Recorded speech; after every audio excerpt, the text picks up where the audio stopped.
3 நாள் பயணமாக அமெரிக்கா சென்றடைந்தார் பிரதமர் நரேந்திர மோடி. பிலடெல்பியா விமான நிலையத்தில் உற்சாக வரவேற்பு.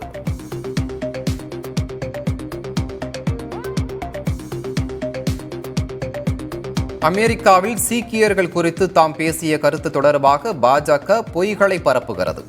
மக்களவை எதிர்க்கட்சித் தலைவர் ராகுல் காந்தி குற்றச்சாட்டு. இலங்கையின் அடுத்த அதிபர் யார்? வாக்குப்பதிவு நிறைவடைந்த நிலையில் வாக்கு எண்ணிக்கை விறுவிறுப்பு.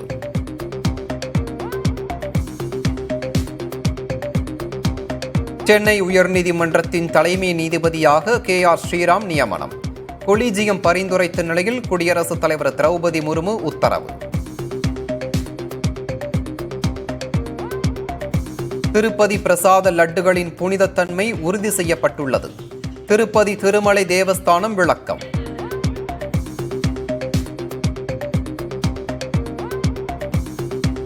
தர்மத்தை மீட்டெடுக்க வேண்டிய நேரம் வந்துவிட்டது. திருப்பதி லட்டு விவகாரத்தில் ஆந்திர துணை முதலமைச்சர் பவன் கல்யாண் கருத்து.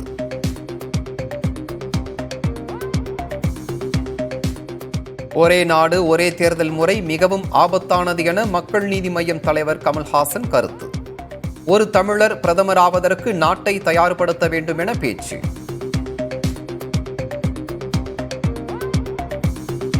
விஜயின் தமிழக வெற்றி கழகத்தின் முதல் மாநாட்டை அக்டோபர் 27ஆம் தேதி நடத்த அனுமதி கோரி கடிதம்.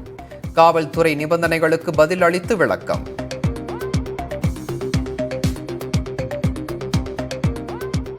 பகுஜன் சமாஜ் தலைவர் ஆம்ஸ்ட்ராங் கொலை வழக்கில் மேலும் ஒருவர் கைது.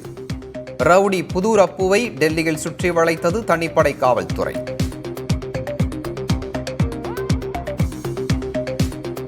திருவள்ளூர் அருகே ஆம்னி பேருந்தில் 2 கோடியே 15 லட்சம் ரூபாய் பறிமுதல். சென்னையை சேர்ந்த நபரிடம் வருமான வரித்துறையினர் விசாரணை.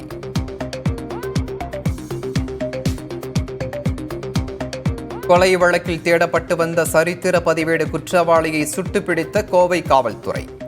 ரவுடியால் வெட்டப்பட்ட தலைமை காவலர் மருத்துவமனையில் அனுமதி.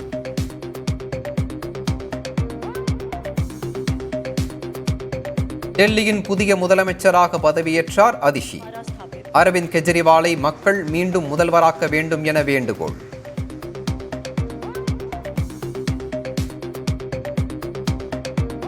இந்தியாவுக்கு எதிரான முதலாவது டெஸ்ட் போட்டியில் தோல்வியை தவிர்க்க போராடும் வங்கதேசம்.